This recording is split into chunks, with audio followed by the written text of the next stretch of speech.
Good morning students. आज हम BSc part second का सेकंड लेसन सेकंड टॉपिक शुरू करते हैं। इससे पहले वाली जो क्लास हुई थी अपनी, उसके अंदर अपन ने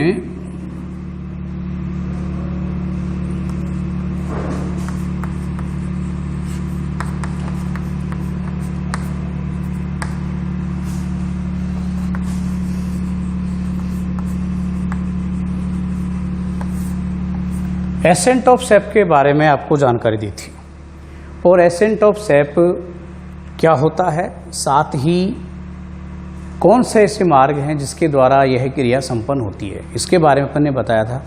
आज हम जो पढ़ेंगे एसेंट ऑफ सेप की थ्योरियाँ, तो 3 थ्योरियाँ उसमें दी गई थी। उसमें से पहली थ्योरी को हम आज डिस्कस करेंगे, आपके जो है विटल थ्योरी। विटल थ्योरी है जिसको अपन क्या कहते हैं, जैविक सिद्धांत। देखो, जैविक सिद्धांत हमने आपको बताया था कि एसेंट ऑफ सेप का जो पाथ होता है वो क्या होता है, जाइलम के द्वारा यह क्रिया संपन्न होती है। कि जाइलम क्या करता है, वाटर का ट्रांसलोकेशन करता है पादपों के अंदर। और जाइलम में हमने बताया था कि इसके अंदर टोटल 4 प्रकार की क्या होती हैं, सेल्स पाई जाती हैं। और 4 सेल्स में क्या थी, वाहिकाएं, वाहिनिकाएं और जाइलम, दृढ़ोतक, इसको जाइलम फाइबर्स भी कह देते हैं अपन। और एक है आपका जाइलम मृदोतक, जाइलम पेरेन्काइमा। ऊपर वाली जो तीनों सेल्स थी ये कैसी होती है, मृत। ऊपर वाली तीनों सेल्स हैं ये क्या होती हैं, आपकी मृत होती हैं। और केवल एक ये है, यही सेल क्या है आपकी एलाव, यानी कि जीवित सेल है आपकी। एक ये कैसी कोशिका है आपकी, ये जीवित कोशिका है। तो इस सिद्धांत के अनुसार जैविक सिद्धांत क्या बताता है अपन को कि एसेंट ऑफ सेप की जो क्रिया है वो किसके द्वारा होती है, लिविंग पार्ट के द्वारा होती है। किसके द्वारा होती है, लिविंग पार्ट के द्वारा। तो यहाँ आप देख सकते हो कि इसके अंदर ये 3 तो ऊपर वाले वैसे ही डेड हैं, केवल जो लिविंग पार्ट है वो कौन सा है, मृदोतक है। तो ये सिद्धांत के अनुसार कि जाइलम के जाइलम का जो जाइलम मृदोतक वाला पार्ट है, जाइलम पेरेन्काइमा, वही क्या करता है, जल के संचरण में सहायक होता है। यानी कि रसारोहण की क्रिया है वो जाइलम मृदोतक के द्वारा ही होती है। इस बात को व्याख्या करने के लिए अनेकों वैज्ञानिकों ने समय समय पर अपने मत दिए हैं। यहाँ हम कुछ मतों को पढ़ेंगे। तो कुछ मतों के मैं आपको नाम बता देता हूँ जो आज अपन यहाँ डिस्कस करने वाले हैं। यहाँ 3 मत अपन क्या करेंगे, मोस्टली डिस्कस करेंगे। पहला मत तो आपका कौन सा है, विक्टर मेयर का। दूसरा मत जो है आपका वो है कोर्डलेविस्की का।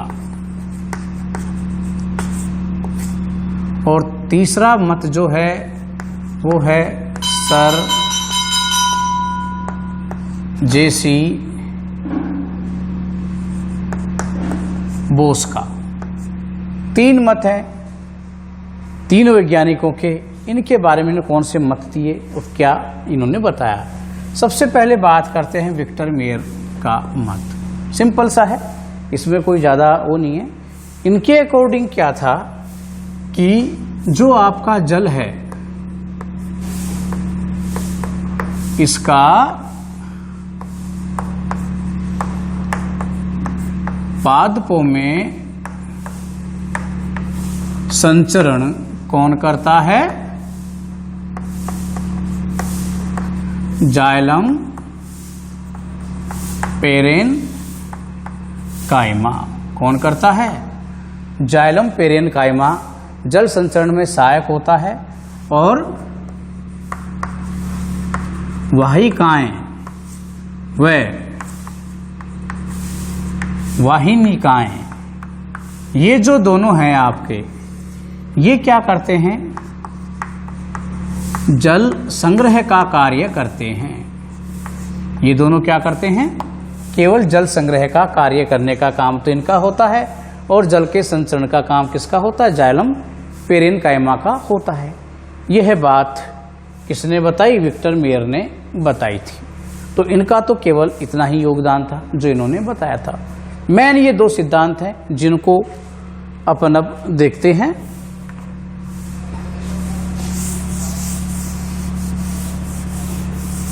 तो देखो भैया, दूसरा जो सिद्धांत है आपका कौन सा है? गोडलेविस्की का। इन्होंने दिया था रिले पंप थ्योरी। क्या दिया था इन्होंने? रिले पंप सिद्धांत। इसको थोड़ा ध्यान से समझो आप, क्या कहते हैं ये रिले पंप सिद्धांत के अंदर भी गोल्डेविस्की क्या कहते हैं? वही बात जो विक्टर मेयर के अकॉर्डिंग है कि यहाँ पर जो जल का संचरण जो होता है वो किसके द्वारा होता है? जाइलम पेरेन काइमा के द्वारा जल का संचरण होता है। और जो जल का संचरण पेरेन काइमा के द्वारा हो रहा है, इसमें वाहिकाएं और वाहिनिकाएं ये क्या करती हैं? जल स्टोर का कार्य करती हैं। और ये जल का जो संचरण होता है एक जिग जैग प्रकृति से होता है, यानी सीढ़ी नुमा पाथ में होता है। इनकी जो मेन बात क्या थी? सीढ़ी नुमा पाथ में होता है, ये इन्होंने बताया था। हम इस प्रयोग को क्या करते हैं, आपको एक डायग्राम के द्वारा समझाने की कोशिश करते हैं। देखो क्या था, हम यहाँ एक जाइलम का डायग्राम बना देते हैं भाई। तो जाइलम में क्या है? देखो बीच वाला ये सेंटर जो पार्ट है ये तो हमने बना दिया आपका भाई। ये तो आपका हो गया वाहिकाएं। ये जो पार्ट है ये तो है पेरेन काइमा, पेरेन काइमा। और ये आपके नेक्स्ट ट्राई की ये एलिमेंट्स हो गए आपके वाहिकाएं व वाहिनिकाएं हो गई, मान लीजिए ये है। अब देखो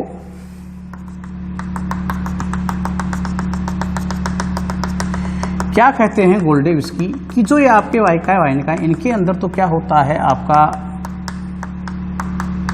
जल भरा हुआ रहता है, यानी कि ये तो स्टोरेज ऑफ वाटर का कार्य करती है। इनका मुख्य काम हो गया स्टोरेज ऑफ वाटर।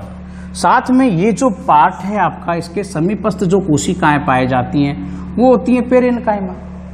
पेरेन काइका के अंदर क्या होता है? आपको मालूम है जीवित सेल थे, इसके अंदर लवणों की सांद्रता इसकी तुलना में क्या होती है? ज़्यादा मिलेगी। यहाँ तो केवल वाटर का संचय है, लेकिन ये पेरेन काइमा है तो फूड पार्टिकल्स भी, कुछ आयंस भी क्या होते हैं इसके अंदर साथ में पाए जाते हैं।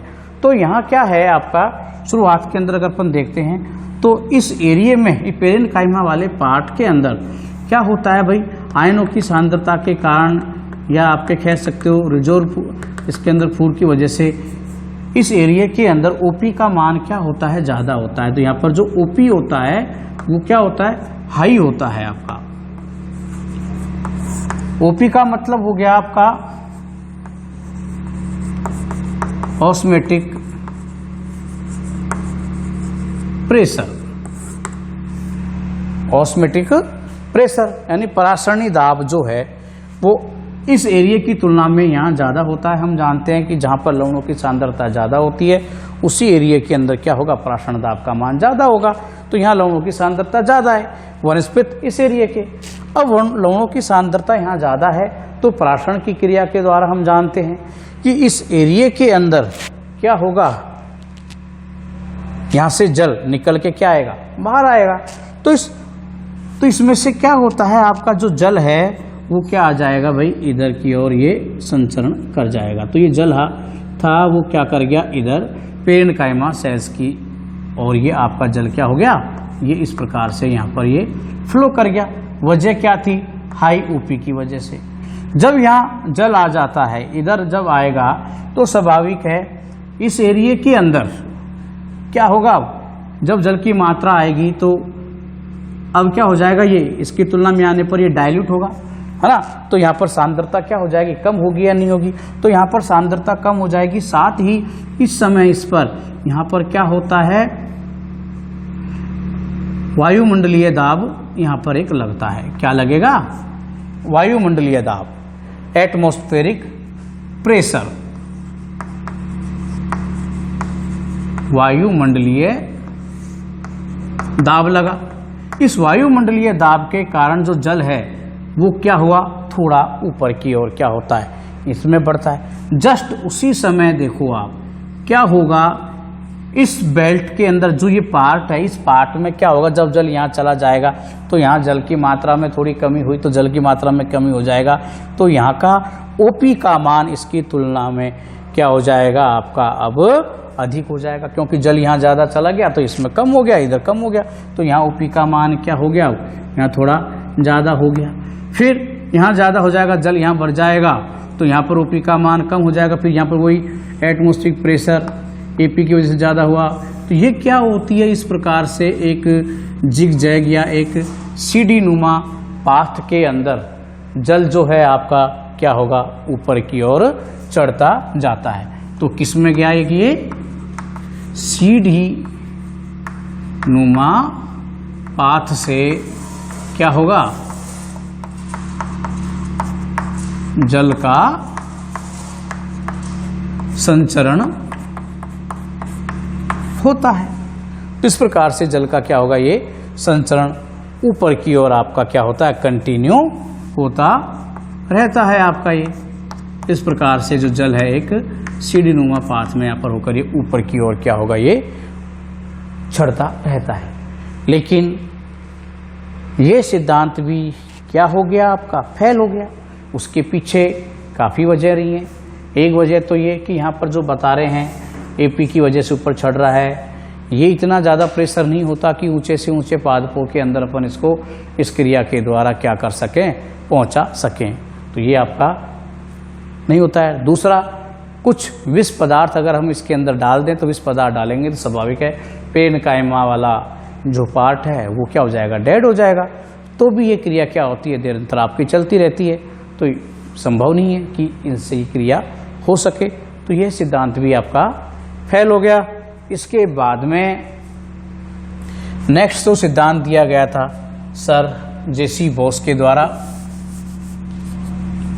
दिया गया है, जो अपन अब आगे देखते हैं।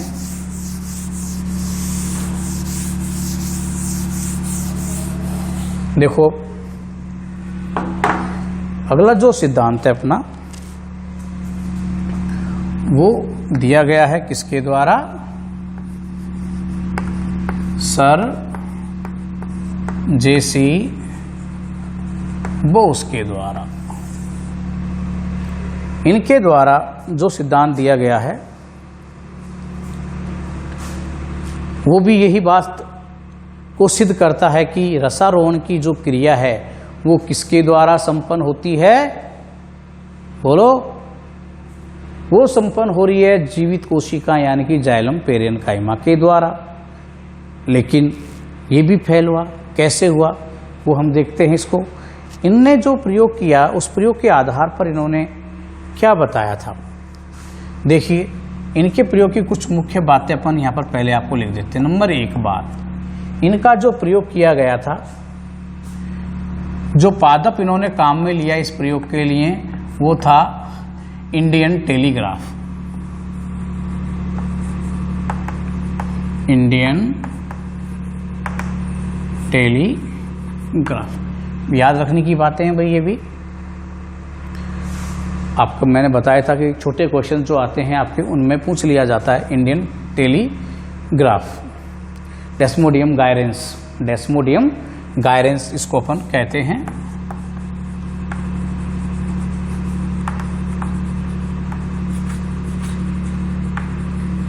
डेस्मोडियम गायरेंस के नाम से इस पादप को हम जानते हैं और हिंदी के अंदर अपन इसको इंडियन टेलीग्राफ कहते हैं।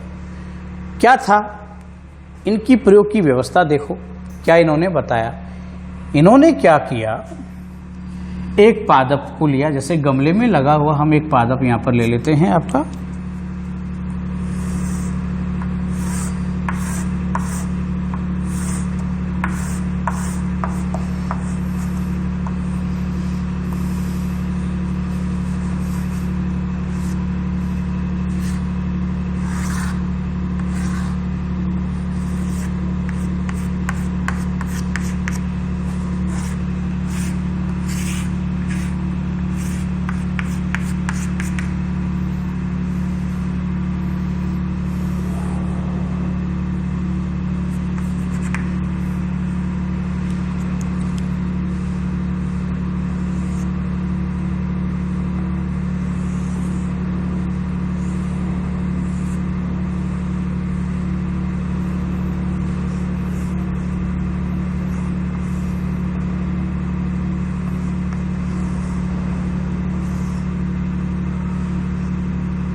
ये आपका एक प्लांट है।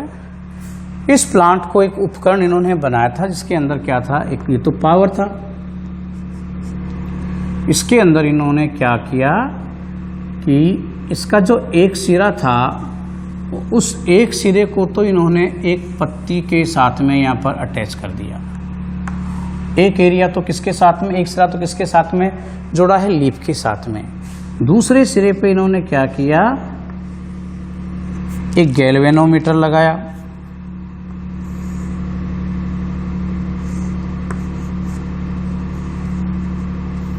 क्या हुआ, ये एक गैल्वेनोमीटर इसमें अटैच कर रखा है और साथ ही इसका जो सेकंड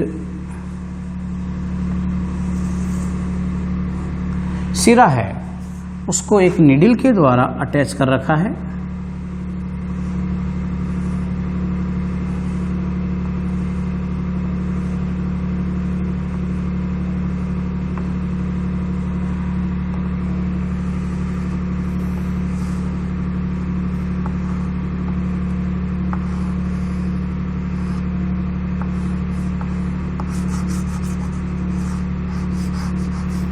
एक ही नीडल के द्वारा क्या कर रखा है, अटैच कर रखा है। नीडल के द्वारा क्या कर रखा है, अटैच कर रखा है। अब इस उपकरण में इन्होंने किया क्या, इस नीडल को जैसे ही क्या करते हैं घुमाया जाता है, घुमाएंगे तो ये नीडल क्या होगी, अंदर प्रवेश करेगी और अंदर प्रवेश करते ही जैसे ही कॉर्टेक्स वाले रीजन के अंतिम पार्ट जिसे हम क्या कहते हैं,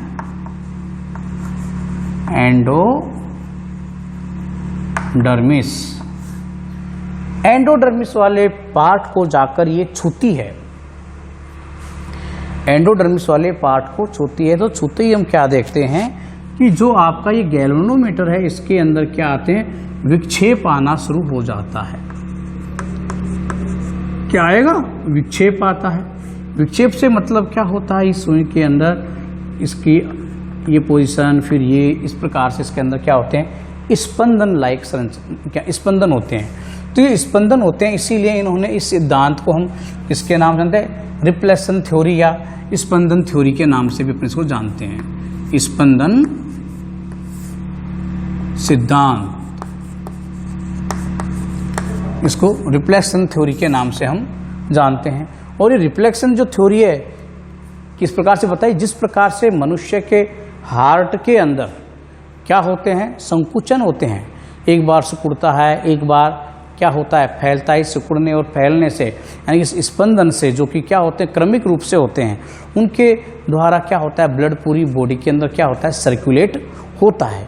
उसी बात को यहाँ इन्होंने क्या लिया, काम में लिया कि जिस प्रकार से हृदय के अंदर क्या होता है, स्पंदन होते हैं, एक बार सिकुड़ता है, एक बार क्या होता है, फैलता है। तो सिकुड़ने और फैलने की जो क्रिया होती है कोशिकाओं की, उसी क्रिया के द्वारा जल क्या होता है, पादप के समस्त पार्ट के अंदर पहुंच जाता है, यानी कि नीचे से लेकर ऊपर तक ये जल क्या होता है, पहुंच जाता है। इस प्रकार से ये क्रिया होती है।